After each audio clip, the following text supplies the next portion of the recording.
Marciano Fanfics Teorías. Suscríbete al canal. Teoría Fanfic Novela. El Señor de la Inteligencia Diaria. Parte 53. Capítulo 370. El incendio nocturno fue extinguido y por toda Alborada volvió a la tranquilidad. El agua del mar debajo del dique olía a alquitrán y sangre, pero el rugido de la guerra había cesado. La flota del Amanecer regresó triunfalmente a puerto.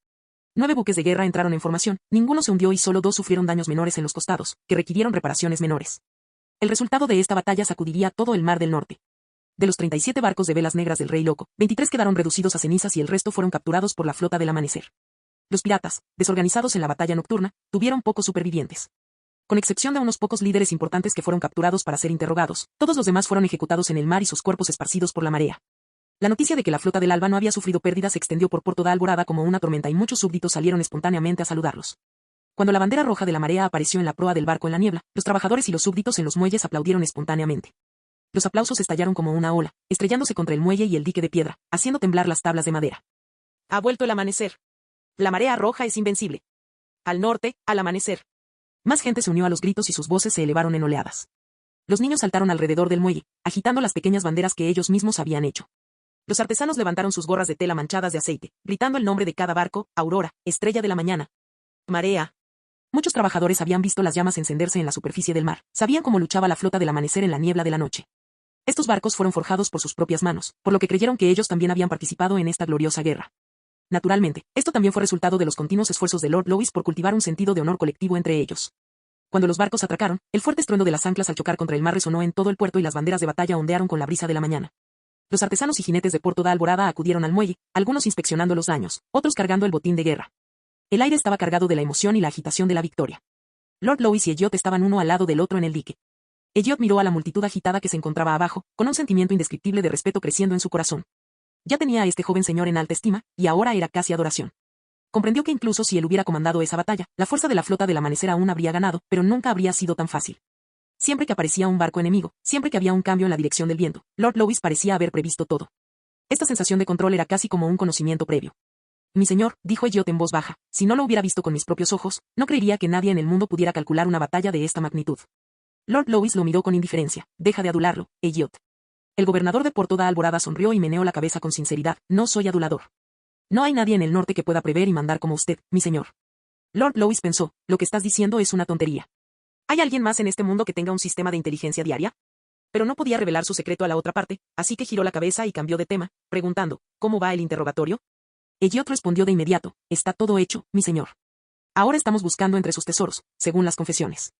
Hay de sobra, un conejo astuto con 3 madrigueras. Y esos 2 dispositivos que nos diste fueron realmente útiles. Apenas tuvimos que hablar, y él nos lo explicó todo él solo. Lord Louis se rió entre dientes, eso es bueno.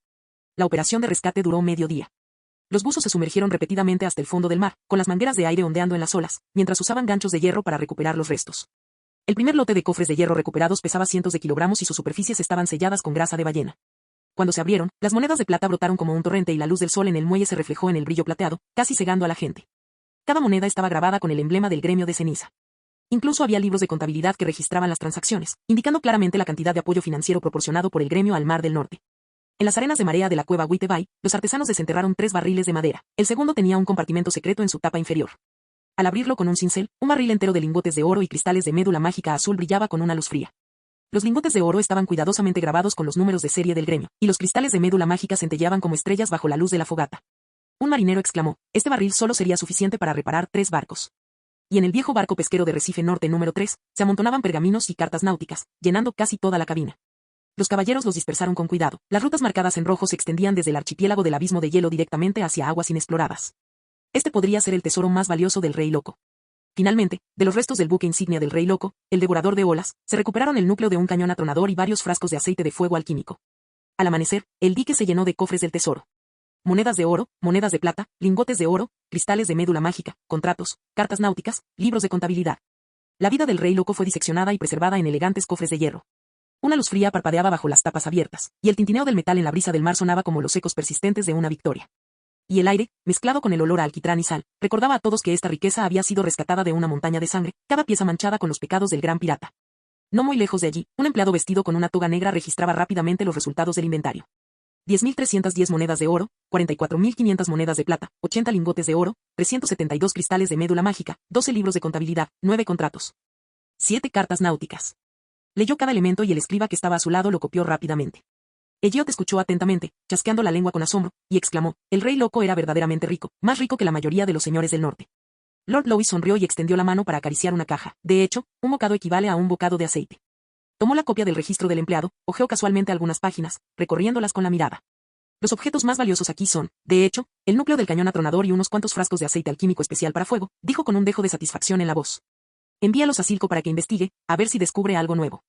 A continuación, tomó una carta náutica, la extendió sobre la tapa de la caja y golpeó con el dedo las líneas marcadas en rojo. Confirmen estas rutas. Si son correctas, serán de suma importancia para Porto da Alborada. Elliot aceptó de inmediato y ordenó al empleado que realizara la tarea. Lord Louis continuó hojeando las cartas y encontró varias cartas selladas, incluida correspondencia del Banco Esmeralda, contratos comerciales y algunas cartas con el sello del gremio de las cenizas. Él se burló: guarda esas cosas. Podrían ser útiles más adelante.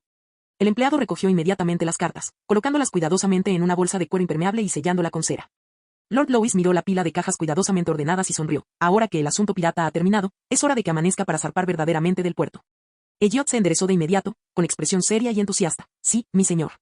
La flota del amanecer está lista en cualquier momento. Todos los suministros, la tripulación y la carga están preparados. Al cuarto día de derrotar a los piratas, todos los barcos fueron reparados adecuadamente y la flota Dawn estaba lista para zarpar nuevamente, esta vez rumbo a la provincia sudeste del imperio. La luz de la mañana atravesó la densa niebla del mar, iluminando la flota matinal cuidadosamente amarrada en el puerto. Esta colosal flota llevaba varios días esperando en el puerto y hoy finalmente se embarcó en su primer viaje largo. No se trataba de una simple operación de transporte, simbolizaba la independencia y el ascenso del norte, un salto para Porto da Alborada, de un puerto remoto al centro económico del norte. Numerosos esfuerzos, decisiones y reformas convergieron en este día. La desaparición del amanecer y la marea roja significó que la futura influencia se extendería a las ciudades costeras del imperio, especialmente a la familia Calvin en la provincia sureste. El tesoro de los piratas era excepcionalmente rico, suficiente para provocar envidia en muchos señores del norte. Pero para Porto da Alborada, estos botines fueron meros extras insignificantes, mucho menos significativos que el viaje en sí. La construcción del puerto de Alborada tuvo como objetivo precisamente romper con el destino sepulcral del norte. Con la llegada del invierno, el hielo y la nieve bloquearon todas las rutas terrestres y el comercio entre el norte y el sur prácticamente cesó. Para transportar minerales del norte al sur y luego transportar mercancías del sur al norte, los carros viajaban por escarpados caminos de montaña, lo que a menudo demoraba varios meses. Y los viajes de ida y vuelta duraban hasta un año. Cada escasez de alimentos, cada interrupción en el suministro de recursos, parecía una espada afilada que se cernía sobre el norte. En este punto muerto, el norte carecía de autonomía, incapaz de liberarse de la dependencia del imperio, siempre confinado por el frío extremo y la pobreza. Y solo capaz de intercambiar las vidas de sus guerreros por subsidios alimentarios. Sin embargo, esta ruta marítima representó el amanecer para el norte. Su coste era solo una quinta parte del transporte terrestre, y era capaz de entregar suministros a la provincia sudeste del imperio en solo 2 meses. Además, la escolta de buques de guerra hacía que los viajes por mar fueran mucho más seguros que los terrestres, especialmente a regiones como el norte, que dependían de los suministros. El transporte marítimo era, sin duda, el método más fiable. Porto da Alborada no es solo un puerto, es el primer paso para que el norte pase de la dependencia a la autosuficiencia. Lord Louis se encontraba en el muelle, contemplando el bullicioso puerto, con un suspiro en el corazón. Los preparativos de la flota habían comenzado hacía unos días y ahora estaban en sus etapas finales. La mirada de Lord Louis recorrió a los trabajadores del muelle que estaban trabajando, deteniéndose en los suministros que se cargaban en los barcos. Se trataba principalmente de minerales producidos en el territorio de la Estrella Rota, ganga, mina de médula mágica, aceite esencial de magma de sílex y hierro de cenizas de brasas. Cada uno de estos preciosos minerales podría alcanzar un precio inmenso en el sur. Además, había algunas armas baratas producidas por máquinas de vapor, telas baratas y algunas pieles de monstruos. Estos minerales y recursos siempre han sido la principal fuente de ingresos para Red Taid. Y hoy, después de meses de preparación, serían transportados por mar por primera vez a la provincia sureste del imperio, trayendo una riqueza sin precedentes a la marea roja y a los nobles bajo el sistema de la marea roja. Del barco se oían gritos roncos y el sonido de la carga al ser trasladada. Cargaban pesadas cajas de madera en los barcos. Los marineros tenían el rostro cubierto de sudor, pero todos se movían con una firmeza excepcional. Dense prisa, muchachos. Traigan esos cajones de grano. Tenemos que irnos hoy mismo, no hay tiempo que perder. Y gritó un marinero barbudo a un joven marinero a su lado, con un tono brusco, pero que transmitía urgencia y eficiencia. Entiendo, Smith.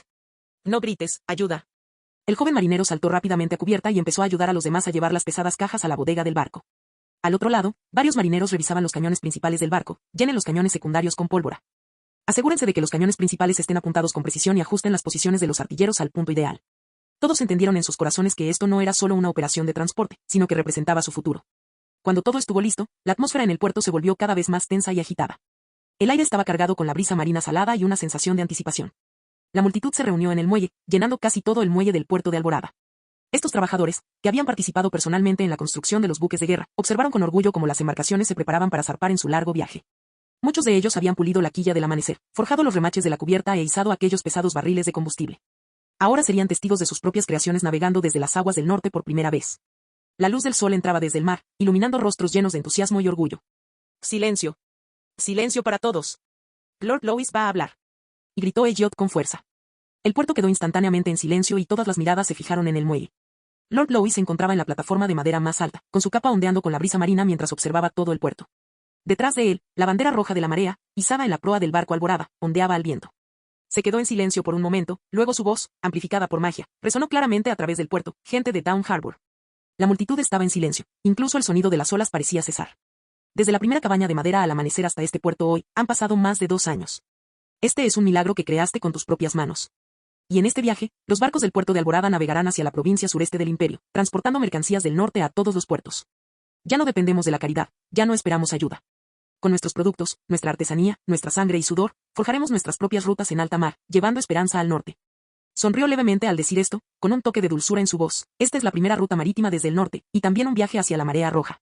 Que todos los miembros de la tripulación regresen sanos y salvos. La multitud estalló en aplausos. Los aplausos y los gritos estallaron como una ola. ¡Viva el amanecer! ¡Viva la marea roja! ¡Hacia el norte! Algunos agitaban sus sombreros, otros levantaban banderas, los jóvenes subían a cajas de madera y grúas, agitando las manos desesperadamente. Muchos artesanos tenían lágrimas en los ojos, no solo estaban animando a su maestro, sino también estaban orgullosos de sus propias creaciones. Elliot se detuvo en el puente del amanecer, respiró profundamente y levantó su mano derecha. Todos a bordo, levanten el ancla, prepárense para zarpar. Las cadenas del ancla se tensaron y los engranajes vibraron bajo la cubierta. Tan pronto como el pesado ancla de hierro abandonó el fondo del mar, las campanas del puerto sonaron simultáneamente. 9 potentes campanadas resonaron en la bahía, largas y solemnes. Luego empezó a sonar música militar. El sonido vibrante de los instrumentos de metal cortó el aire y la melodía de Canción del Norte resonó en la brisa del mar. Por el hielo y el fuego, por los hijos del norte. Era la canción de los habitantes de la región nórdica. La mayoría de la gente podía tararear algunos de los versos. Los marineros en cubierta y los trabajadores en los muelles cantaban al unísono, con voces roncas pero armoniosas, acompañadas de tambores y trompetas.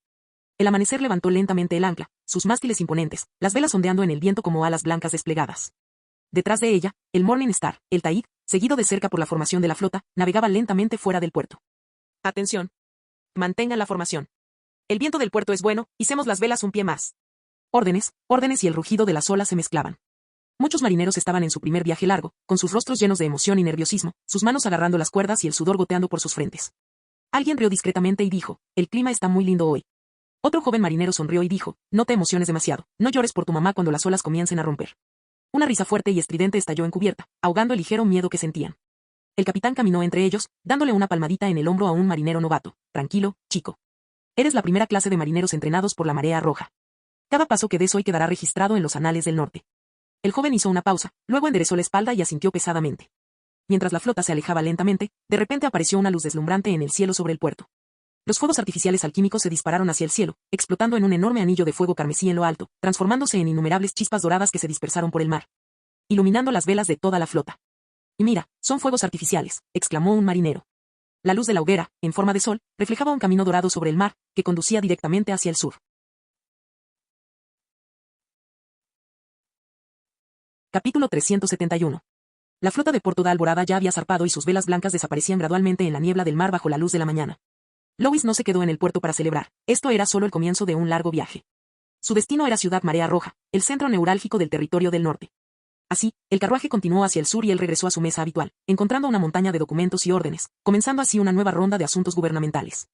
Bradley empujó la puerta, llevando en la mano un grueso libro de contabilidad, e hizo una ligera reverencia. Señor, este es el informe de la cosecha de otoño de este año. Louis levantó la vista, pero no dijo nada, solo le hizo un gesto para que continuara. Este año también fue una gran cosecha, escribió Bradley en la portada. La producción total es de aproximadamente 340.000 toneladas. Aunque el ritmo de crecimiento se ha ralentizado, los graneros siguen llenos. Hizo una pausa y luego suspiró suavemente. Hay 3 razones. Los invernaderos y el almacenamiento de vapor siguen desempeñando un papel importante, pero el aumento marginal de la nueva capacidad se está ralentizando. Las tierras recién recuperadas en las zonas fronterizas se han visto afectadas por olas de frío y plagas, y las cosechas no han cumplido las expectativas. Además, se han producido retrasos debido a la niebla helada durante el periodo final de la cosecha. Louis guardó silencio por un momento, con la mirada fija en el mapa del territorio de la ola de trigo, el corazón de la producción de granos de la marea roja. En otras palabras, dijo con indiferencia, el crecimiento de este año se ha estabilizado. De hecho, Louis podía entenderlo, la cantidad de tierra disponible era limitada y no existían milagros que duplicaran la producción cada año. El crecimiento de la producción de cereales había llegado a su límite, una combinación de voluntad divina y esfuerzo humano. Sí, señor. Bradley cerró el libro de cuentas. Sin embargo, la línea de reserva sigue segura. Se ha cumplido el objetivo trienal de reservas de grano para todo el territorio del norte, pero ya no podemos distribuir tan ampliamente como en años anteriores, interrumpió Lois con calma. El caos en el imperio no ha terminado. Nuestro grano sigue siendo lo más importante en el territorio del norte. Bradley asintió levemente. Mi sugerencia es mantener las reservas de marea roja como estaba previsto, pero diferenciar las cuotas y los precios con mayor precisión. Los territorios aliados seguirán recibiendo suministros a precios bajos o mediante subsidios, mientras que aquellos que no se unieron tendrán precios ligeramente más altos, no lo suficiente como para irritarlos, pero sí lo suficiente como para dejarlos algo insatisfechos. Lois sonrió, con un dejo de sarcasmo en su expresión. No tenemos que preocuparnos por esos nobles que no se unieron al sistema marea roja. Como ya eligieron su bando, no necesitamos ser educados con ellos. El grano que les suministramos será solo ligeramente más barato que el que viene del sur, no son necesarios más favores. Si los señores que no se unieron a la marea roja quieren precios más bajos, están soñando. No hay favores fuera del sistema, la lealtad es la moneda más importante. Bradley escuchó atentamente, una sonrisa iluminó sus ojos. Entiendo, así es exactamente como debe ser.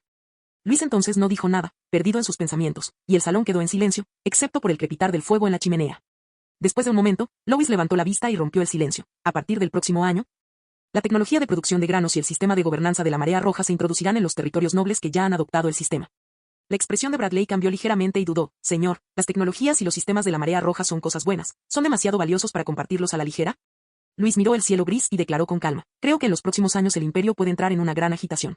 Para sobrevivir en un mundo caótico, necesitamos medios especiales para acumular fuerza con mayor rapidez.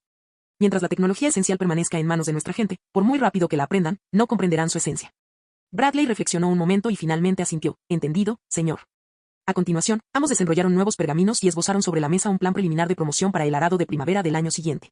Antes del invierno, la firma de los expedientes y contratos debe estar completa. Enumeró Lois sucintamente varios puntos clave. El ayuntamiento debe controlar rigurosamente las semillas y el material de invernadero. Desde antes de la primavera hasta finales del verano, avanzaremos con proyectos piloto por fases, siembra, replicación y evaluación. Cada fase deberá tener una calificación de rendimiento, con recompensas y penalizaciones claras. Bradley, a su lado, grababa y añadía en voz baja. ¿Y qué pasa con los graneros de cada territorio? ¿Deberían estandarizarse también? Por supuesto, asintió Luis.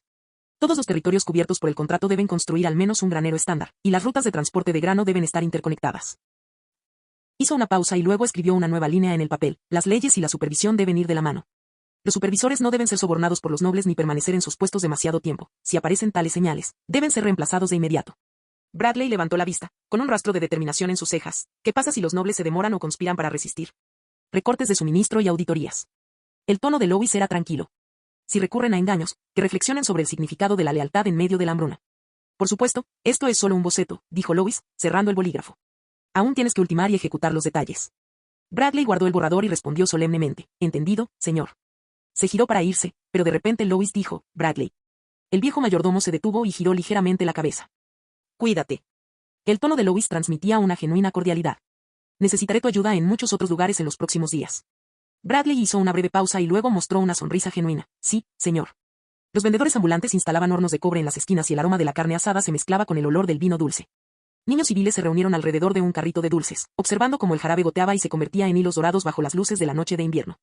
Por otro lado, los nobles emergieron del teatro, sacudiéndose la nieve de sus capas, chocando con trabajadores y aprendices sin ninguna sensación de separación.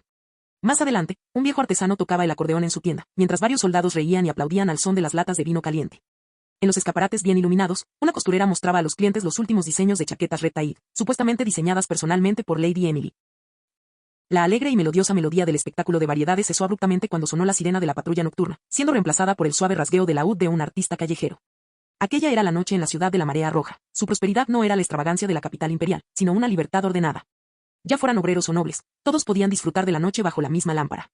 Incluso el vagabundo más pobre podía beber vino barato, pero cálido, bajo las luces. Un carruaje cruzó lentamente la plaza y Merian se reclinó sobre los cojines, observando las luces centellar sobre las cabezas de la multitud. Finalmente, el carruaje se detuvo frente al teatro.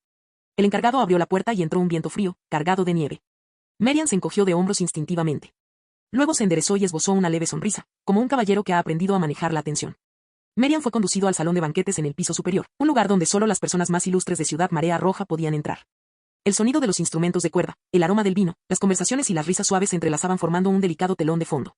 Varios nobles de la Marea Roja, oficiales de investigación y comandantes del regimiento de caballería estaban sentados alrededor de una mesa larga. Sus tazas reflejaban la luz de las linternas y las sombras de la nieve. Una joven cantante entonó suavemente Alborada territorio do norte en el escenario, su voz tan clara como el agua que fluye de un glaciar. Merian ha sido el centro de atención últimamente y poco a poco se ha acostumbrado a tales ocasiones.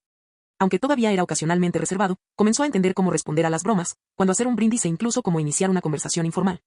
Alguien bromeó sobre la nueva agitación en el Consejo del Territorio del Norte, mientras otros elogiaron los talleres de Red Tide por lograr operar durante la temporada de nieve. Merian simplemente sonrió, intercalando de vez en cuando algunas palabras, contando anécdotas interesantes que había escuchado en el laboratorio unos días antes. Por ejemplo, el aprendiz de Silco hizo estallar accidentalmente una sartén de metal durante un experimento, que luego voló por el techo. A ese niño lo trasladaron a reparar chimeneas, dijo en tono de broma, provocando risas del público. Durante el banquete, un noble levantó su copa y exclamó, si no fuera por la gran capacidad de Lord Lewis para el talento, que lo llevó a invitar a Lord Merian aquí, el territorio del norte se habría perdido medio milagro. Merian le devolvió la sonrisa con un tono tranquilo pero sincero. Crimson Tide me lo dio todo, espacio para investigar, libertad y una habitación cómoda. Gracias, Lord Lewis. Todos los presentes asintieron en señal de acuerdo. La conversación luego cambió de rumbo. Algunos hablaron de la extravagancia de la capital imperial, mientras otros suspiraron, diciendo que para el territorio del norte tener una ciudad así ahora parecía un sueño. Merian contempló la luz en su vino y un toque de ternura brotó en su corazón. Sí, ya no era el prisionero acurrucado en las sombras. Aunque todavía no estaba del todo a gusto, había aprendido a disfrutarlo, a disfrutar de ser respetado y a disfrutar de su lugar en la ciudad de Red Tide. El banquete continuó hasta altas horas de la noche. Merian no bebió mucho vino y, después de intercambiar cordiales saludos con varios oficiales, se fue temprano. De pie a la entrada del teatro, la nieve se había vuelto más pesada y las luces atravesaban la cortina de nieve, iluminando la torre del reloj al final de la calle. Cuando regresó a la torre de alquimia, la chimenea todavía estaba encendida. Merian miró las notas y los frascos de muestra apilados sobre la mesa. Los experimentos recientes habían sido difíciles. El proyecto de los gigantes de hielo que Lewis le había encomendado era demasiado complejo, principalmente porque la cordura de los gigantes era extremadamente inestable. Cada ajuste a la poción resultaba en un fracaso, y varios ataques de ira casi causaron tragedias. Pero Lewis no insistió y se limitó a decir con calma, primero explora otras posibilidades. En ese momento, una compleja gratitud surgió en el corazón de Merian. Si no lograba completar una tarea en la Federación Esmeralda, lo más probable era que fuera derrotado. Sintiéndose agradecido, decidió ajustar proactivamente la dirección de su investigación, desde controlar gigantes de alto riesgo a una tecnología más controlable para domesticar grandes bestias mágicas. Con la intención de utilizar la tecnología desarrollada para, a su vez, apoyar experimentos con gigantes. Así, Merian comenzó nuevos experimentos en el reino de las criaturas mágicas en las afueras de la ciudad. Esta área de pruebas estaba ubicada cerca de la tundra de la costa norte, rodeada de jaulas de hierro y gruesas vallas de madera. Merian eligió como objetivo un feroz oso polar de la pradera. Esta criatura era uno de los principales depredadores del territorio del norte. Su pelaje era resistente al frío, su densidad ósea extremadamente alta y podía destruir puertas de hierro con las manos desnudas. Nadie había logrado domesticarlo antes. En los primeros días del experimento, casi todos los días terminaban en un fracaso. El oso polar se volvió loco, las jaulas fueron destruidas y los aprendices resultaron heridos. Inyectar una dosis excesiva de la poción solo intensificó su agresión, y el dispositivo de inducción sónica rompió el vidrio, pero no logró calmarlo. En aquella época, toda la zona experimental estaba impregnada del olor a sangre. Pero Merian no se detuvo ahí. Ajustó la fórmula repetidamente, redujo la frecuencia de inducción y escribió notas detalladas en su diario experimental. Con el viento frío, sus manos estaban rojas de frío, pero sus ojos permanecían enfocados. Por la noche, solía sentarse junto a la chimenea, contemplando la frontera entre el control y el instinto. Hasta que, en un momento accidental, ese día, mientras Merian estaba preparando una nueva poción, accidentalmente vertió el resto de un pequeño frasco de solución de corazón congelado en el líquido catalizador. Esta era una poción utilizada anteriormente en experimentos masivos, generalmente extremadamente peligrosa en su dosis típica. Pero esta vez, después de que el líquido fue inyectado en el cuerpo del oso polar, su rugido no duró mucho más. Primero jadeó suavemente, luego se acostó en silencio, dejando escapar un gemido bajo. La escena era de completo silencio. Merian contuvo la respiración, observando cómo esos ojos violentos perdían lentamente su brillo. No era la muerte, sino una forma de sumisión. Tiempo de reacción récord, 37 segundos, susurró mientras lo escribía. Esa noche, Merian no regresó a la ciudad. Nevó toda la noche y las luces del área experimental permanecieron encendidas, iluminando el sereno cuerpo del oso polar. Semanas después, el experimento finalmente tuvo éxito. Bajo órdenes de domesticación, el oso polar fue capaz de ejecutar órdenes de combate simples, atacar, detenerse, protegerse. Al escuchar la noticia, Lewis decidió ir a verlo por sí mismo. Temprano por la mañana, una neblina de nieve se cernía sobre el campo de pruebas militares. Casi un centenar de jinetes rodearon la zona de demostración y su aliento se condensó en una niebla blanca en el aire. El oso polar en el centro del campo era enorme, con su denso pelaje reluciente de plata, vestido con la armadura ligera estándar de la marea roja, con el emblema de la marea roja grabado en el pecho. La combinación de metal y pelaje le daba un aspecto aún más imponente, como un caballero. Su aliento estaba compuesto de humo blanco que se arremolinaba y sus ojos brillaban con una tenue luz azul. Merian observaba un poco nervioso, mientras Whale apenas podía contener su emoción. Lois notó su expresión ansiosa y se rió entre dientes. ¿Quieres intentarlo? Sube a ver si obedece. Sí, señor. Se rió Whale, dio una voltereta y saltó sobre su espalda. La bestia gigante dejó escapar un gruñido bajo, pero no se resistió. Sus 4 extremidades permanecieron firmemente plantadas en el suelo. Ataquen, ordenó Whale. El oso polar saltó bruscamente, con sus músculos como cadenas ondeando bajo su pelaje. Atravesó la nieve, levantando una ola blanca. Al instante, se estrelló contra un muro de escudos de hierro de 3 capas que tenía frente a él. Este se hizo añicos, lanzando astillas de madera y hierro en todas direcciones. En la niebla nevada, la bestia gigante rugió y Whale izó la bandera de la marea roja, que ondeó violentamente con el viento y la nieve. Después de completar un giro completo, Whale ordenó, ¡alto! Los pasos del oso blanco disminuyeron gradualmente hasta que se detuvo firmemente frente al muro de escudos destruido. Las placas de armadura en su pecho aún emitían vapor blanco. Desde fuera del campo se escuchó un grito de asombro. Louis sonrió, mientras los dos jóvenes guardias a su lado, Cosa y Gray, observaban en asombrado silencio. ¿Te gustaría probarlo también?, preguntó Louis con ligereza. Los dos intercambiaron miradas y respondieron inmediatamente, a su servicio. Se subieron torpemente al lomo de la bestia gigante. El oso polar simplemente sacudió su pelaje, como si tolerara el juego de los niños. Durante las pruebas posteriores, el vehículo se mantuvo estable. En medio del viento y la nieve, las risas y los bocinazos se entrelazaban creando una escena vibrante. Incluso después de desmontar, Whale seguía eufórico y saludó con una sonrisa. Sentarse aquí es como andar sobre un muro andante. Merian miró a Louis, con una voz que también denotaba entusiasmo. Si continúa el entrenamiento, podrá ejecutar comandos más complejos, girar, esquivar, realizar ataques coordinados e incluso alternar el ritmo entre comandos. Pero esto requerirá tiempo y una guía constante. Louis asintió y su mirada se posó en el enorme oso blanco, claramente contemplando más posibilidades. En las formaciones militares del territorio del norte, se agregó un tipo de unidad nunca antes visto. El oso polar era resistente al frío, increíblemente fuerte, capaz de atravesar la nieve a toda velocidad y podía servir tanto como vanguardia de ataque como para transportar objetos pesados. Aprobar la expansión de la investigación, establecer el cuerpo de domesticación de bestias de la marea roja y formar la primera orden de los caballeros del oso blanco, ordenó Louis con firmeza, en tono tranquilo, pero sin poder ocultar su emoción. Luego, le ordenó a Bradley que asignara los fondos y recompensó a Merian con un cofre lleno de monedas de oro y materiales raros. Merian no pudo contener la risa al recibir la recompensa. Un año atrás, no entendía la utilidad de las monedas de oro, pero ahora sabía cómo hacer que trajeran felicidad. Capítulo 372. El mar de la mañana estaba envuelto en una fina niebla, que brillaba dorada bajo la luz del sol. 9 buques de guerra, como 9 gigantes de acero silenciosos, avanzaban lentamente a través de las olas. El barco de clase Alborada lideró el camino, con la luz de la mañana y la marea acompañándolo, y los otros barcos de escolta de clase Alborada lo siguieron de cerca, formando una formación rígida como una pared en movimiento. El emblema dorado de la marea roja en la proa del barco brillaba bajo la luz del sol, reflejando una luz deslumbrante, como un sol abrasador. En cubierta, los marineros se movían rítmicamente, cuerdas en mano. Llevaban chaquetas cortavientos estándar de red taid, con los botones de latón en el pecho pulidos y relucientes en la niebla del mar. Algunos ajustaban las banderas de señales en lo alto del mástil, otros limpiaban las barandillas de cubierta. Se reían mientras se pasaban agua, discutiendo si habría más mantequilla en el pan para el almuerzo. Un aprendiz de cocina pasó caminando con baldes de comida y lo molestaron. «Oye, niño, no hagas que la sopa esté demasiado sosa hoy». El aprendiz se rascó la cabeza y respondió con una sonrisa. «No hay problema». Los marineros se turnaban para descansar, algunos dormitaban apoyados en barriles de madera, otros se reunían para jugar a los dados y otros tarareaban antiguas canciones del norte. Incluso en el mar, mantuvieron sus rutinas habituales, 3 turnos de guardia, 2 cambios de velas e informes diarios sobre la dirección del viento y la corriente. Nadie era perezoso y nadie se quejó. «Es realmente reconfortante estar en este barco», dijo un viejo marinero, riendo. En aquel entonces, en los barcos imperiales, vivir para ver el siguiente puerto dependía del destino. «Gracias a Lord Louis», dijo sonriendo otro viejo marinero que estaba a su lado. Ambos eran marineros veteranos reclutados en el puerto de Alborada. Inicialmente, pensaron que un barco del norte sería poco fiable, pero resultó ser el barco más seguro en el que habían servido. Los tablones de madera de la cubierta crujían suavemente bajo sus pies, entrelazándose con el sonido del viento y las olas, formando una suave y constante sinfonía de navegación. Al otro lado, Alwyn Seth estaba de pie en el mirador, vistiendo un abrigo largo y estándar de la marea roja, cuyas charreteras de metal brillaban a la luz. Fue el comandante en jefe de la flota del Amanecer, nacido en la provincia sureste del imperio. En sus primeros años, sirvió en barcos de la familia Calvin, pero más tarde, tras ofender a un poderoso noble, fue nombrado caballero por Luis y fue uno de los primeros caballeros de la Marea Roja. Al llegar al norte, inicialmente pensó que sería un callejón sin salida, pero bajo el reinado de Luis XVI, prosperó. En pocos años, fue ascendido de caballero formal a caballero de élite de alto rango, y ahora se ha ofrecido como voluntario para ser el comandante de la flota en este largo viaje. Para él, este viaje fue casi un glorioso regreso a casa. Alwyn entrecerró los ojos, su mirada atravesó la fina niebla y observó cómo la distante masa de tierra despertaba lentamente. La brisa del mar le rozó el rostro, aportando un ligero aroma salado y una sensación cálida. «Esa es la torre del puerto de Vero», gritó de repente el vigilante. Después de un momento de silencio, todo el barco estalló en vítores. «La provincia del sudeste está aquí. Hemos avistado el puerto». La tripulación corrió a la cubierta, mirando hacia la ciudad que poco a poco se hacía visible.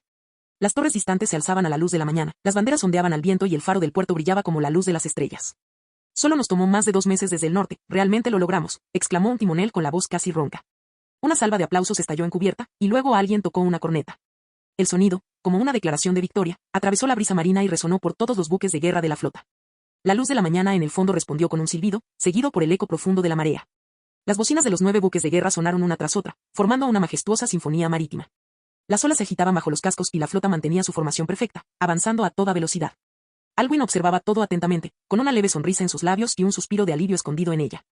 A lo largo del camino pasaron por varios momentos tensos y, al mirar atrás ahora, todavía siente un miedo persistente.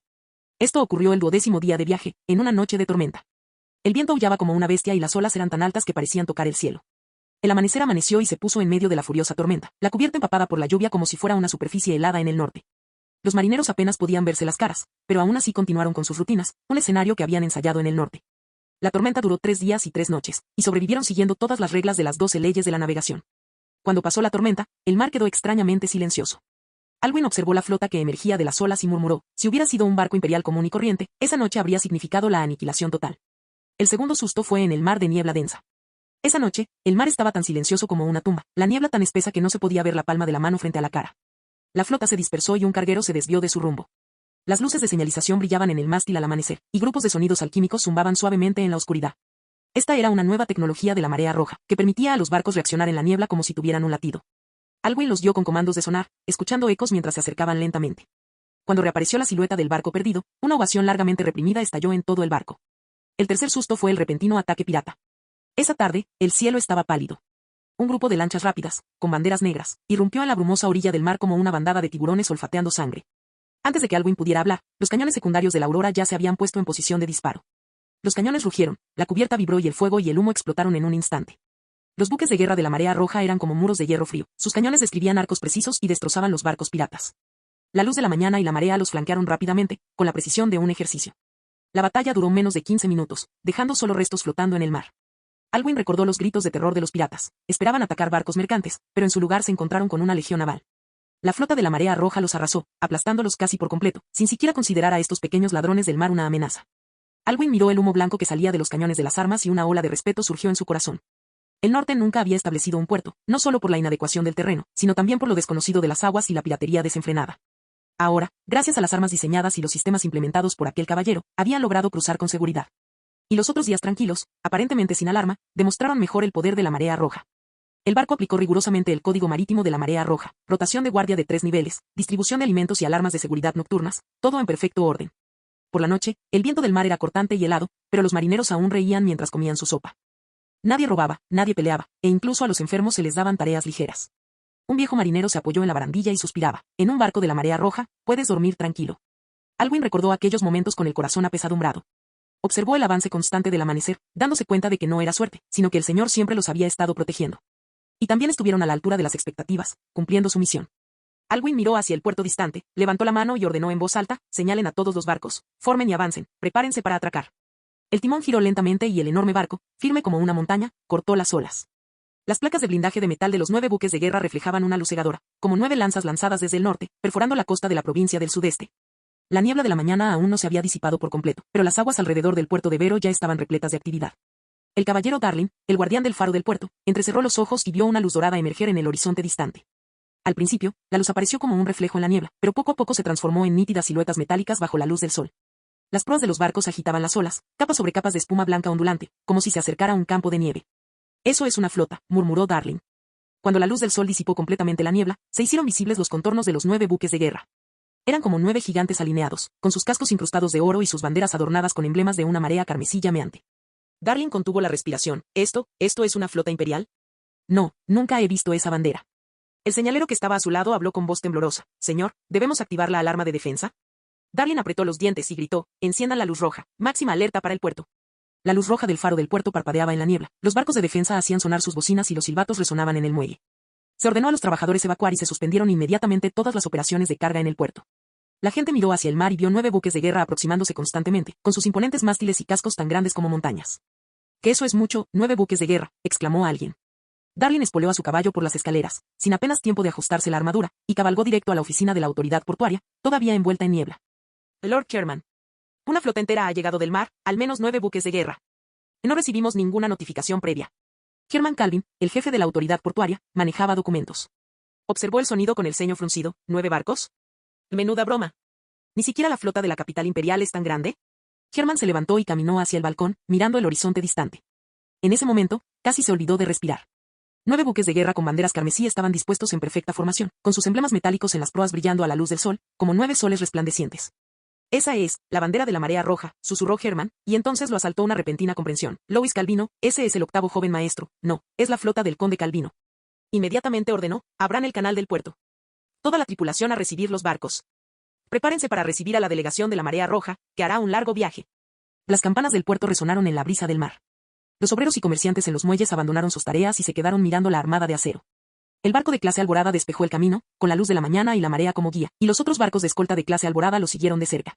9 barcos gigantescos entraron al puerto uno junto al otro. El rompeolas de madera crujió bajo el impacto de las olas, y su brillo metálico se reflejó en el mar, como si el puerto estuviera envuelto en un resplandor carmesí. El Alborada fue el primero en atracar. Su cadena de anclas se hundió en el agua con un estruendo que resonó en todo el muelle. En cubierta, los caballeros de la marea roja estaban en formación, con sus armaduras brillantes y sus expresiones serenas. Dios mío, esas no son naves imperiales, son del norte. ¿El norte? ¿Esa tierra helada y desolada? ¿De verdad construyeron una flota así? Herman dirigió personalmente el comité de bienvenida. Alwyn, vestido con una capa de la marea roja, descendió lentamente por el tablón del amanecer. Sus botas tocaron el muelle con un sonido metálico y agudo, seguido por su séquito a pasos sincronizados. Herman fue el primero en hacer una reverencia. Bienvenido al puerto de Vero. Alwyn le devolvió la sonrisa y el saludo. En nombre de Lord Lois, traemos saludos y bienes del norte. A medida que se izaban cajas y más cajas de mercancías y se colocaban firmemente en el muelle, la luz del sol iluminaba los sellos de Red Tide y los números de serie en sus superficies. El oficial de seguridad del puerto se movió rápidamente, usando una palanca para abrir las cajas. Herman se quedó paralizado. Las pilas de mercancías y minerales que tenía delante parecían casi increíbles. Las cajas estaban llenas de minerales raros del norte. Piedra de Benay, mina de médula mágica, aceite de médula de pedernal, hierro de ceniza de brasa. Cada objeto irradiaba un brillo deslumbrante. Estos recursos, extremadamente valiosos en el sur, estaban ahora expuestos ante ellos. A continuación, había varias armas y telas, así como pieles de monstruos cuidadosamente apiladas, formando un montón alto, una vista impresionante. Todo esto fue transportado desde el norte. Las manos del empleado del puerto temblaban levemente, con los ojos abiertos de par en par, incrédulo ante la riqueza que tenía ante sí. Hizo rápidamente los cálculos con los dedos, en voz baja pero innegable, esto debe valer, al menos la mitad del volumen comercial de una provincia. Un suspiro bajo escapó de la multitud. El aire en el puerto pareció comprimirse hasta convertirse en una enorme pesadez, que pesaba en los corazones de todos. Herman permaneció inmóvil, su rostro expresaba una mezcla de anhelo y malestar. Como anteriormente el norte carecía de puertos y dependía exclusivamente del transporte terrestre, nunca había visto llegar tantos recursos raros desde el norte. Y no se trataba solo de los recursos del norte, también representaba el ascenso del poder de la marea roja. La flota traída por Luis Calvino superó ampliamente sus expectativas previas en términos de tamaño y fuerza. Después de organizar todo, dio la vuelta y regresó a la oficina de la autoridad portuaria, caminando rápidamente hacia su escritorio.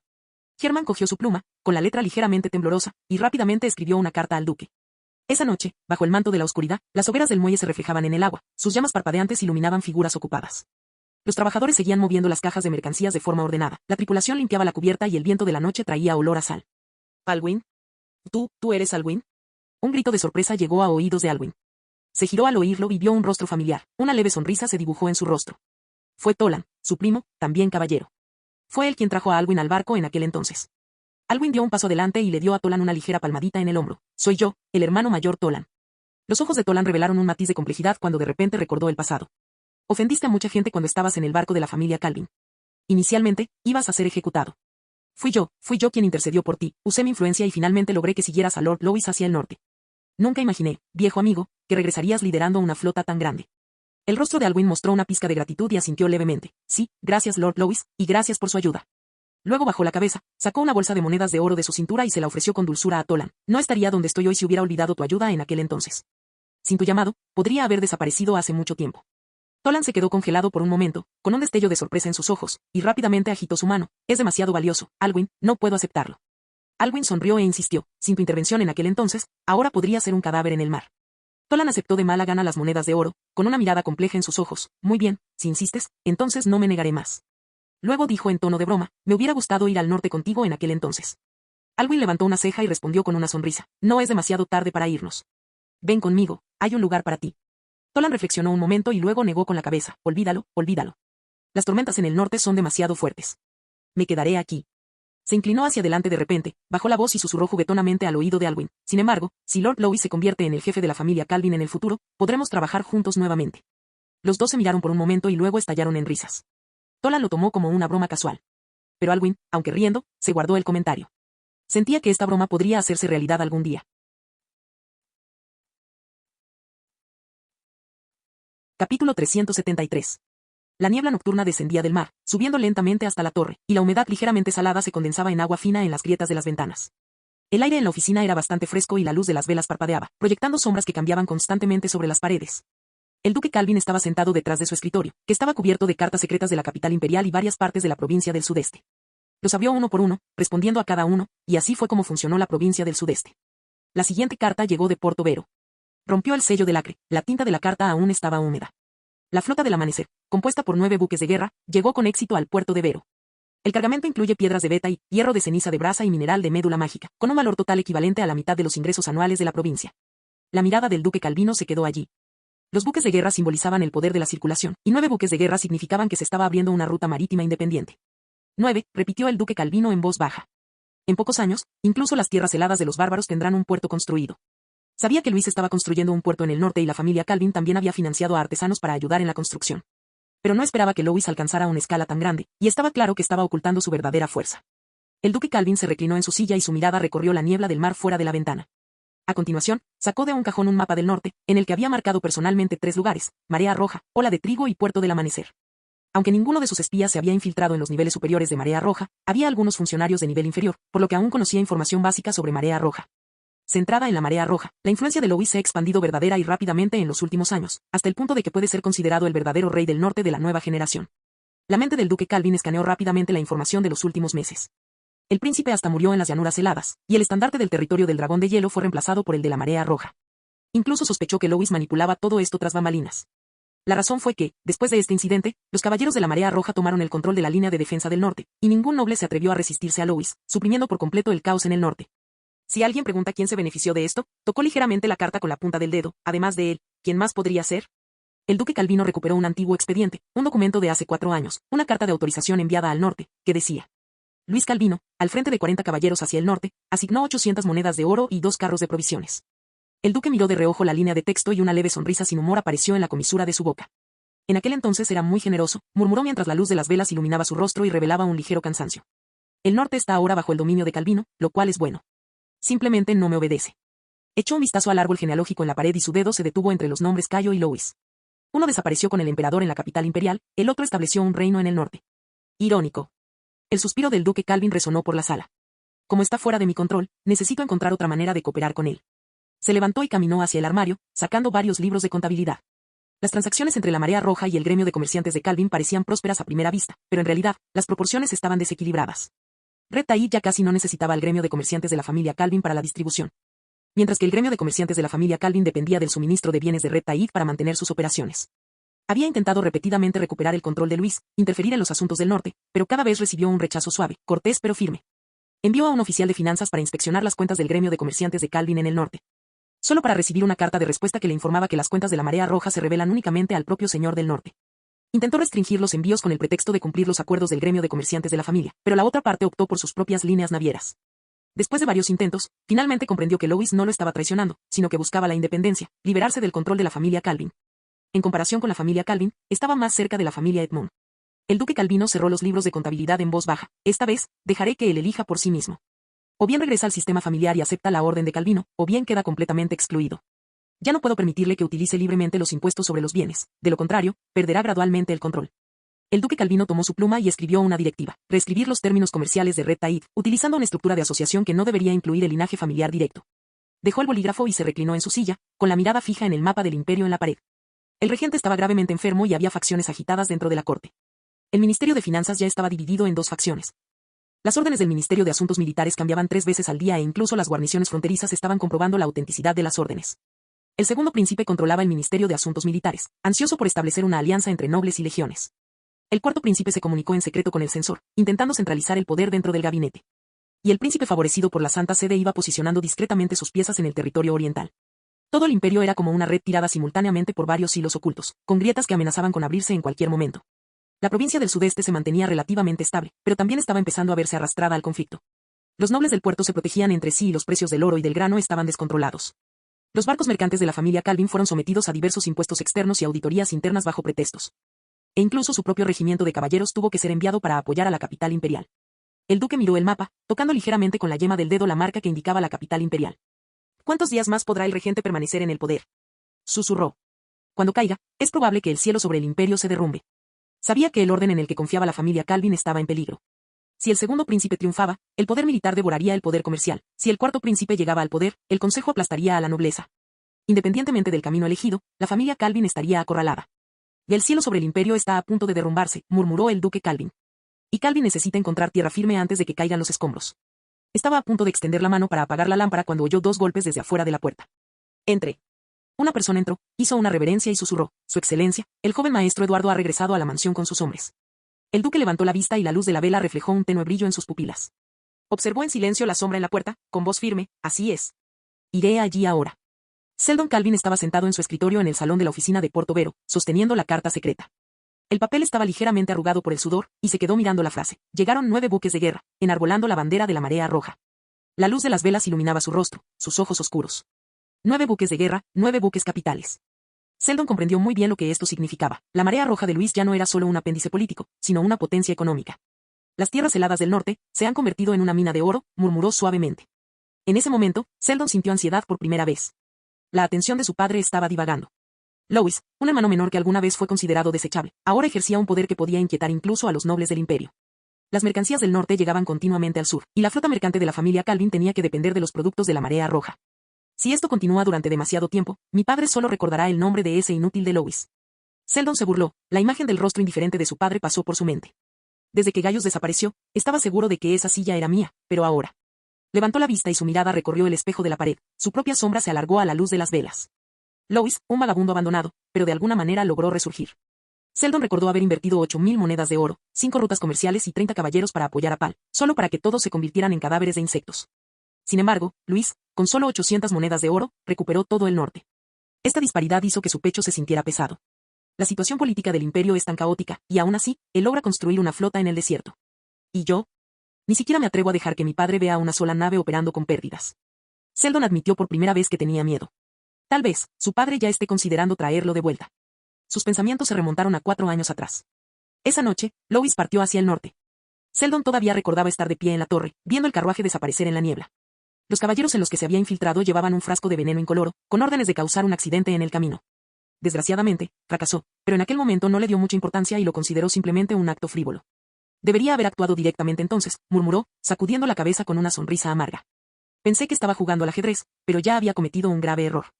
En los años siguientes, Seldon envió sucesivamente exploradores, comerciantes, aprendices, caballeros. En todas las ocasiones, no hubo respuesta. Fue como si aquella gente hubiera sido completamente tragada por la marea roja. El mapa familiar en la pared permaneció en silencio, la zona norte personalmente delineada por el enrojo oscuro, marcada como territorio de la marea roja. Seldon levantó la vista, contemplando aquel color, con la respiración agitada, impenetrable. Ese lugar se ha convertido en su reino. Necesito recuperar mi posición como cabeza de familia, dijo, apretando los dientes y con voz casi inaudible. Se obligó a calmarse y reevaluar la situación. Cayo estaba desaparecido, su padre envejecía y controlaba el 30% de la red comercial y portuaria, mientras que Luis, aunque era conde, estaba en el norte. Mientras su padre no lo reconoció públicamente, seguía siendo el heredero más calificado de la familia. Él puede tener el norte, pero el trono de Calvin solo puede ser mío, pero necesito encontrar una manera. Se rió suavemente, pero no había calidez en su sonrisa. La noche cayó sobre la capital imperial, envuelta en una niebla fría. La luz de las velas parpadeaba, iluminando pilas de libros de contabilidad y cartas sobre la mesa. El cuarto príncipe del Rin estaba inclinado, analizando los informes financieros de sus territorios. Escribió la última línea de notas y, tan pronto como dejó el bolígrafo, oyó un ligero golpe fuera de la puerta. Entró un sirviente presentando una carta con ambas manos, una carta personal de Lord Mace, jefe de censura. Rin rompió el sello de lacre, la carta contenía solo una frase. La propuesta que presentó Su Alteza, la presentaré en la reunión cuando sea apropiado. La luz de las velas reveló una leve y fría sonrisa en los ojos de Rin. De hecho, el sonido de las monedas de oro al tintinear es más efectivo que cualquier juramento. Rin murmuró: Mace, qué vieja rata más codiciosa. Karen, ¿qué te parece? Giró la cabeza para mirar al anciano silencioso que estaba detrás de él. Esta era Karen Sol, la excomandante de la Tercera Legión del Imperio. Ahora era el mentor y guardián de Rin, un sistema establecido por el emperador en ese momento, donde cada príncipe debía tener un funcionario imperial importante como mentor, como Seifer, el mentor de Asta. Mace es un oportunista, dijo el anciano con calma. Dale ventajas y se acercará. Pero una persona así también cambia de bando rápidamente. Karen miró a Rin y dijo: Su Alteza debe actuar rápidamente, antes de que caiga el regente, para garantizar la seguridad de su gente ante todo. Rin se reclinó en su silla, con la mirada tranquila: lo entiendo. ¿Es solo que? Extendió la mano y desplegó el mapa del imperio sobre la mesa. La luz de las velas se reflejaba en el mapa de facciones densamente poblado, marcado con las insignias de las 8 grandes familias y las tendencias de varios departamentos. La capital imperial de este estado, dijo en voz baja, es como una torre que se derrumba silenciosamente. En el borde del mapa se anotaron varias líneas de texto. Ministerio de Hacienda, dos facciones opuestas, una todavía leal al regente, la otra inclinada a apoyarse a sí misma. Ministerio de Asuntos Militares, completamente controlado por el segundo príncipe. Censura, originalmente neutral, ahora inclinada hacia el Rin. Papado ancestral del dragón, un cascarón vacío bajo la opresión de sucesivos emperadores. Rine apartó la mirada con tono ligero. El imperio siempre necesita fingir dignidad antes de desmoronarse. Y mientras el regente viva un día más, tendré tiempo para hacer planes. No vivía en el Palacio Real ni visitaba con frecuencia a su hermano mayor, que estaba gravemente enfermo. El regente era su medio hermano, compartía padre y madre, su mayor obstáculo y también su mayor ayuda para llegar al trono. Esperaba que su hermano pudiera resistir un poco más, permitiendo que el orden del imperio continuara con su pretensión de estabilidad y permitiéndole seguir acumulando fuerzas. Entre las 8 grandes familias, ¿cuántas están de nuestro lado ahora?, preguntó Rin. Karen respondió, 3 abiertamente, posiblemente más en secreto. Los enumeró uno por uno. La familia Díaz, a través de la censura, apoyó claramente a su Alteza. La familia Simón se ha sometido temporalmente, y la familia Calabi, que alberga resentimiento contra el poder militar, también estará de nuestro lado.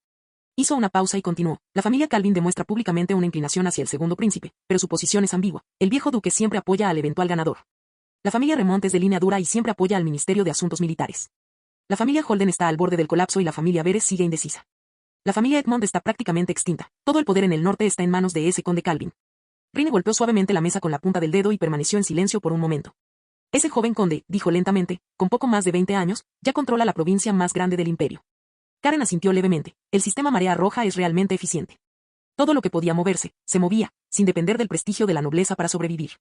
Rine rió discretamente. Conquistarlo también podría atraer a la familia Calvin. Pero, esos son solo palabras. Karen respondió con calma, no lo olvides, es el hijo de Calvin. Un zorro en su guarida no reconoce fácilmente a un nuevo dueño. Rin volvió a doblar la carta de Mace y la selló con cera. Un zorro. Su tono era débil. Entonces lo mataremos como a un halcón. Rin se levantó y le dio instrucciones a Karen. Responde a Mace y dile que los fondos se depositarán mañana. Además, pide a la división de inteligencia que investigue los movimientos de ese conde del norte. Karen asintió levemente, se dio la vuelta y se fue, y el silencio regresó a la habitación. Rin se reclinó en su silla, contemplando el mapa iluminado por la luz de las velas. La capital imperial, el norte, los puertos del sureste, las fortalezas fronterizas, todo estaba conectado por líneas, como una vasta red. Murmuró suavemente, si el regente puede vivir otros 3 años, tal vez pueda alcanzar ese puesto. Si no sobrevive 3 años, hizo una pausa, con expresión serena. Entonces veremos quién da el primer paso. El viento se filtraba a través de las grietas y el mapa del imperio temblaba levemente con la brisa, como presagiando el comienzo de su colapso. Capítulo 374. La luz de la mañana todavía llegaba tarde al norte. La nieve se acumulaba silenciosamente fuera de la ventana y la luz se filtraba a través de las pesadas cortinas, un blanco tenue. Lois se despertó y giró la cabeza. Emily estaba acurrucada entre las mantas a su izquierda, con su cabello azul extendido sobre la almohada y una leve sonrisa en los labios. Sif, a su derecha, dormía con sus brazos alrededor de él, su cabello recién cortado, de color blanco plateado, suelto en la nuca y sus cejas ligeramente fruncidas como si estuviera soñando. Lois los miró y su expresión se suavizó inconscientemente. En la habitación solo se oía su respiración y el suave crepitar de la chimenea, por lo que era demasiado cálida para ser molestada. Luis se levantó con cuidado, se puso su túnica exterior y tuvo cuidado de no molestarlos. La luz de las velas parpadeaba junto a la chimenea y el aire estaba impregnado de un leve aroma a resina de pino. Levantó la mano e invocó la familiar luz azul, una leve fluctuación de energía que se extendió por el aire. Se completó la actualización diaria del sistema de inteligencia. 1. El cuarto príncipe, Rine, sobornó a Mace, el jefe del consejo, quien aceptó proponer la restauración del sistema electoral en el Consejo del Trono del Dragón del año siguiente. 2. El duque Calvino decidió separar a Luis del gremio de comerciantes calvinistas, reformulando el contrato en un modelo de asociación. 3. Sif está embarazada y dará a luz una hija de Lois Calvino en 10 meses. Lois miró fijamente el primer objeto, con la ceja ligeramente levantada. El sistema electoral era un sistema antiguo que se remontaba a la época del emperador fundador. Las 8 grandes familias de la época eran conocidas como electores, los primeros vasallos que seguían al emperador fundador, y se les concedía el derecho sagrado de elegir al emperador al crearse el imperio. Cada familia poseía vastos territorios, legiones independientes y escaños en la asamblea política, que servían como pilares de la política imperial. Siempre que el trono quedaba vacante, el Consejo del Trono del Dragón elegía un nuevo rey mediante votación o alianzas estratégicas basadas en el linaje imperial. Estas reuniones a menudo duraban días o incluso semanas, llenas de transacciones, matrimonios y juramentos. El poder imperial inicial no fue otorgado por Dios, sino establecido por estas 8 familias. Por ello, el sistema electoral fue considerado en su momento el símbolo máximo del orden aristocrático. Más tarde, varias generaciones de emperadores redujeron sucesivamente a los señores feudales, abolieron los duques y reconstruyeron las legiones directas, erradicando el sistema de electorado, dejando solo los nombres de las 8 grandes familias, pero no permitiéndoles ya interferir en la sucesión al trono. Hoy en día, las 8 familias ya están fragmentadas e incompletas, algunas tienen linajes en decadencia, otras tienen cada vez menos influencia y algunas, aunque figuran en las listas, no son tan poderosas como los nuevos nobles. Proponer la restauración del sistema electoral en un momento como este suena como una forma de rescatar la dignidad de la antigua nobleza, pero en realidad todo el mundo sabe que es imposible volver atrás. La familia imperial no lo reconocería, ni tampoco los igualmente poderosos nuevos nobles. Es posible que incluso las pocas familias que quedan no tengan el coraje de sentarse nuevamente a la mesa y dividir el reino. Por lo tanto, esto se parece más a una pancarta que fue erigida intencionalmente. Para ganar tiempo, para incitar la ambición, para crear disturbios, para hacer que el Ministerio de Asuntos Militares y la vieja nobleza desconfíen entre sí y para retrasar la resolución de la verdadera lucha por la sucesión. Lois comprendió rápidamente las implicaciones y murmuró: Rine, parece que estás realmente ansioso. Para él, estas disputas internas en la capital imperial estaban muy alejadas del norte. Mientras la situación siguiera siendo confusa, el norte tendría más tiempo para consolidar sus raíces, lo que le vendría bien. Solo causas problemas. Yo, un simple conde, seguiré construyendo el imperio. Entonces la mirada de Lois se posó en el segundo objeto. 2. El duque Calvino decidió separar a Luis del gremio de comerciantes calvinistas, reformulando el contrato en un modelo de asociación. ¿Asociación? Se rió suavemente, con un dejo de frialdad en su voz. Por supuesto, había previsto este momento hacía mucho tiempo. El fondo fiduciario del duque en realidad nunca existió, la llamada separación fue simplemente una ceremonia pospuesta. Las consecuencias de esta acción estaban prácticamente predeterminadas. La familia Calvin llegaría a ver la Marea Roja como una entidad económica independiente, separada de la familia. Y la red de circulación del gremio de comerciantes de la familia se vería obligada a contraerse. A corto plazo, los canales de distribución de Red Taid pueden ser limitados, pero Lois no se dejó intimidar. Había hecho suficientes preparativos: el sistema comercial independiente del norte, el sistema financiero controlado por el Consejo de la Marea Roja y el hecho de que la mayoría de los miembros del gremio de comerciantes de Calvin en el norte todavía dependían de la Marea Roja. Le permitirían seguir operando incluso después de perder el apoyo del gremio de comerciantes de Calvin. Lois sabía que esto era solo una prueba familiar, si se reintegraría al sistema familiar o se volvería completamente independiente. Y para él, la elección ya estaba clara. La Marea Roja necesita volverse más independiente, completamente separada del control de la familia Calvin. En cuanto a la integración plena en la familia Calvin, eso nunca había sido una opción desde su llegada al norte. Levantó ligeramente la mano, abrió los gráficos financieros de Red Taid y, observando la serie de datos que crecían constantemente, sus labios se curvaron lentamente hacia arriba. Sin embargo, también entendió que esta libertad de su familia tenía un precio. La Marea Roja todavía dependía de algunos de los canales del gremio mercante Calvin en la capital imperial, especialmente para importar alimentos y artículos de lujo del sur. Parece que todavía dependo demasiado de ellos. Ya había empezado a hacer una lista en su mente. En lugar de esperar pasivamente a que la familia retirara su apoyo, era mejor aprovechar esta oportunidad para desvincularse por completo. Sin embargo, también sabía que, al menos durante el próximo año, la Marea Roja todavía necesitaría depender de algunos de los canales del gremio de comerciantes de Calvin. Circulación de la moneda imperial, transbordo de carga portuaria e importación de bienes de lujo del sudeste. Estos títulos aún estaban en posesión de la familia. Si se rebelaba contra ellos ahora, Marea Roja se enfrentaría a un doble problema: falta de fondos y circulación. No puedo romper el empate inmediatamente, reflexionó, golpeando la mesa con las yemas de los dedos. Estabilizar durante un año, ampliar las líneas navieras desde el puerto de Alborada y encontrar algunos puntos de venta más. Me vinieron a la mente varios nombres: el gremio de comerciantes de la Federación, el puerto libre del Mar del Norte e incluso las rutas de contrabando periféricas de la iglesia. Programemos una reunión más tarde, dijo en voz baja. Ha llegado el momento de planificar el siguiente paso, que permita a Red Taid liberarse gradualmente de la sombra de la familia y avanzar hacia la verdadera independencia, manteniendo su dignidad. En el momento en que vio la tercera pieza de información, quedó paralizado por un momento. 3. Sif está embarazada y dará a luz una hija de Lois Calvino en 10 meses. Se quedó allí atónito unos segundos, luego una sonrisa se dibujó lentamente en su rostro. La sonrisa se ensanchó gradualmente hasta que su mirada se volvió serena. En serio, murmuró suavemente, con el corazón repentinamente acelerado. Giró la cabeza para mirar la cama. El cabello plateado de Sif estaba despeinado, y ella todavía estaba profundamente dormida, agarrada a una almohada, sus pestañas temblando ligeramente. En ese momento, Luis sintió un calor en su corazón. No pudo evitar dar un paso atrás, inclinarse, poner un brazo alrededor de Emily y el otro alrededor de Sif, envolviéndolos a ambos en un abrazo. Emily se movió suavemente mientras dormía, abriendo los ojos entreabiertos para mirarlo juguetonamente y bromeó suavemente. «Lord Lois, ¿tan temprano otra vez? ¿Intenta tomarnos por sorpresa?» Sif se frotó contra su pecho, abriendo los ojos adormilada. «Lois». Su voz era suave y cargada de sueño. «No es nada», dijo Lois suavemente con una sonrisa, su tono tan gentil que casi contenía una risa, «es solo que, soy feliz».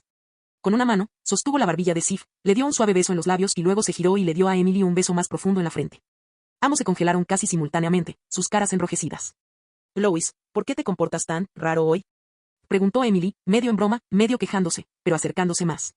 Sif levantó la vista para preguntar, pero él la abrazó suavemente y apoyó la frente en su cuello. «No es nada», dijo Lois suavemente. «Simplemente me siento excepcionalmente bien hoy».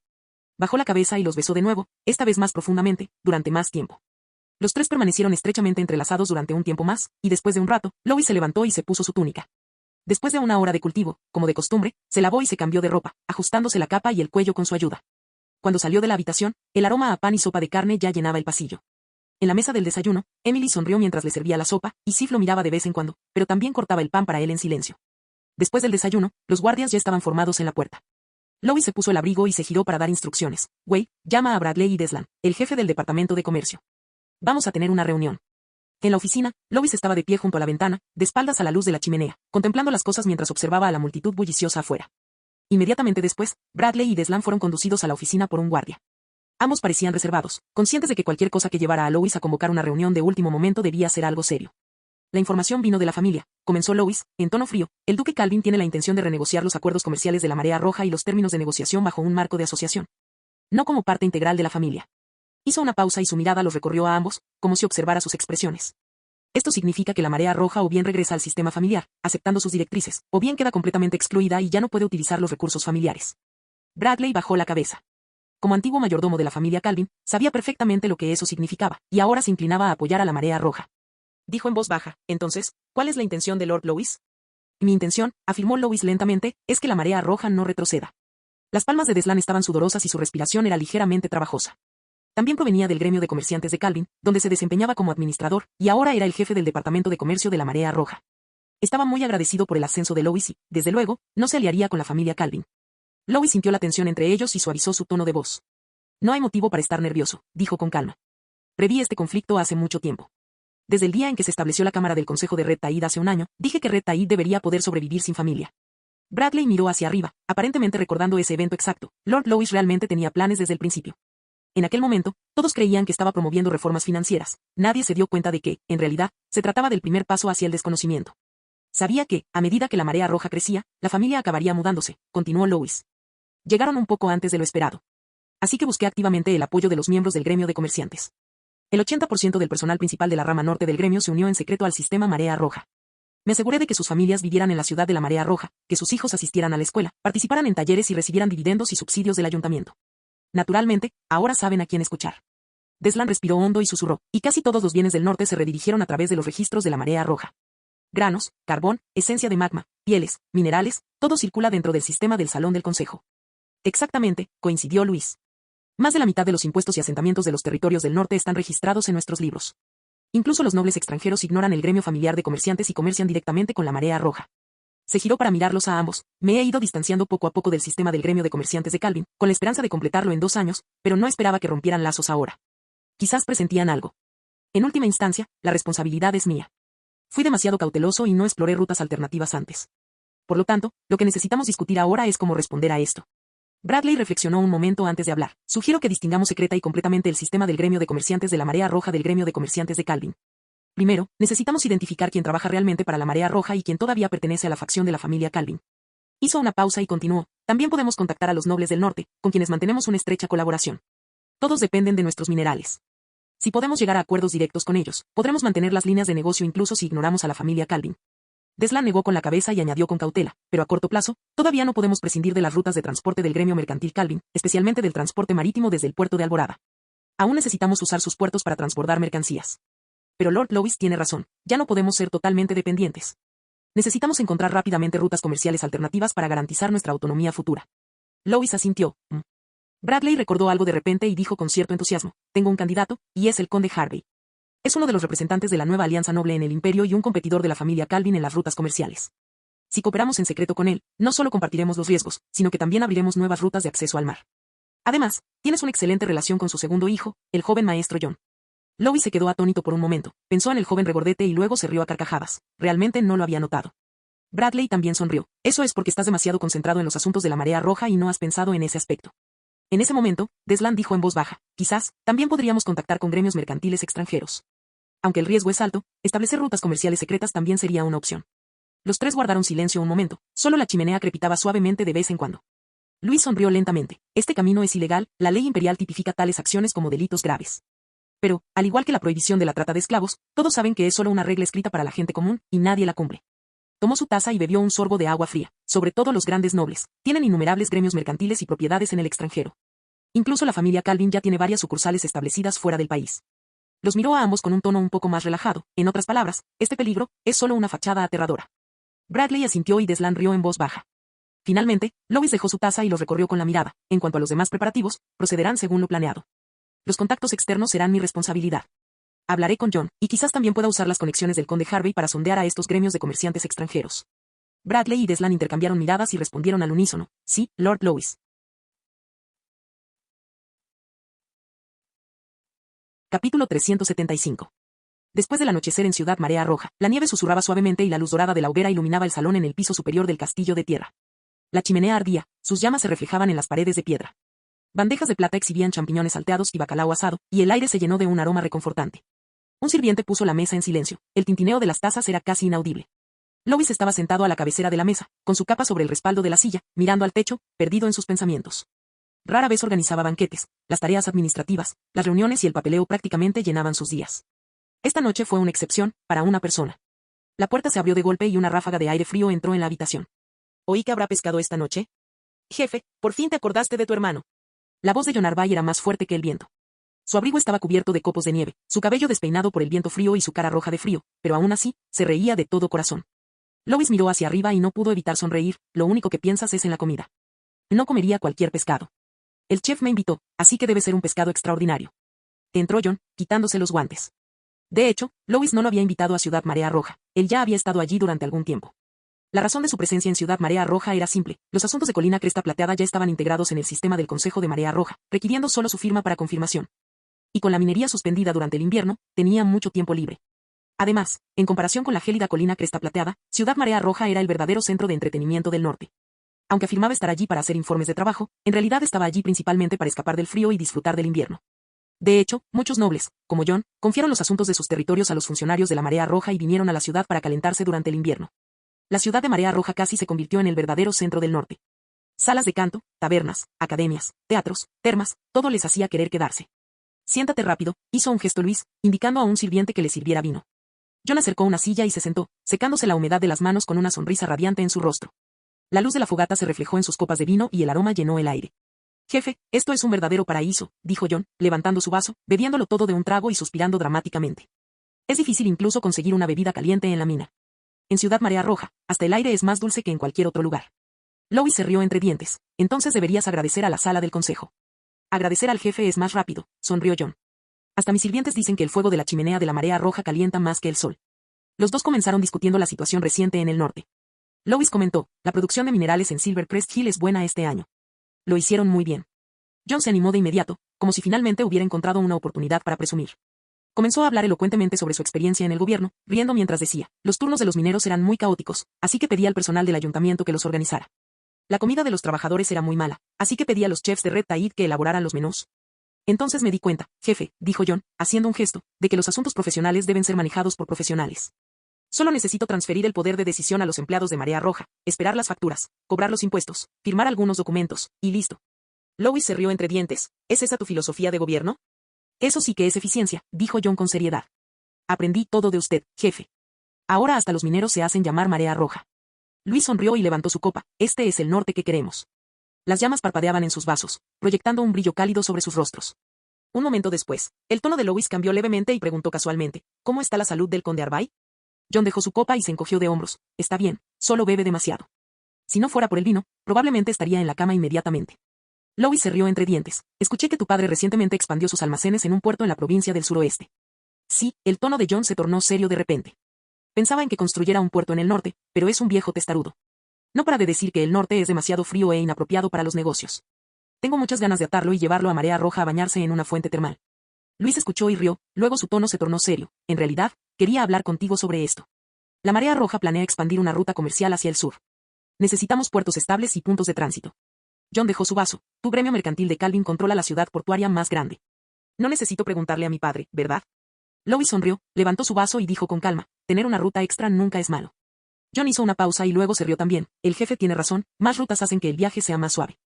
Lois continuó, tengo la intención de cooperar con la familia Arvai. El gremio de comerciantes de la Marea Roja se encargará del transporte de las mercancías, y la familia Arvai se encargará del despacho de aduanas y el almacenamiento. El norte exportará cuero, hierro frío y minerales valiosos, mientras que el sur suministrará especias, seda, vino y grano. Estableceremos un gremio mercantil conjunto y compartiremos las ganancias. Y en el Consejo del Trono del Dragón, la Marea Roja también apoyará la propuesta de la familia Arvai para la nueva alianza de la nobleza. Jon se quedó allí aturdido por unos segundos, luego sonrió tan brillantemente como el sol. Jefe, debería haberme avisado antes. Se dio una palmadita en el pecho. Lo solucionaré. Te escribiré mañana. Si mi padre no está de acuerdo, bueno, no puede estarlo en absoluto. De hecho, siempre te elogia en sus cartas y me pide que me acerque a ti, afirmando que el futuro del norte depende del joven Luis. Me sorprendió bastante oír eso. Entonces Jon se rascó la cabeza, murmurando, pero, mi padre también tiene una pregunta extraña. Siempre me pregunta qué tan grande es su puerto. Realmente no sé la respuesta a eso.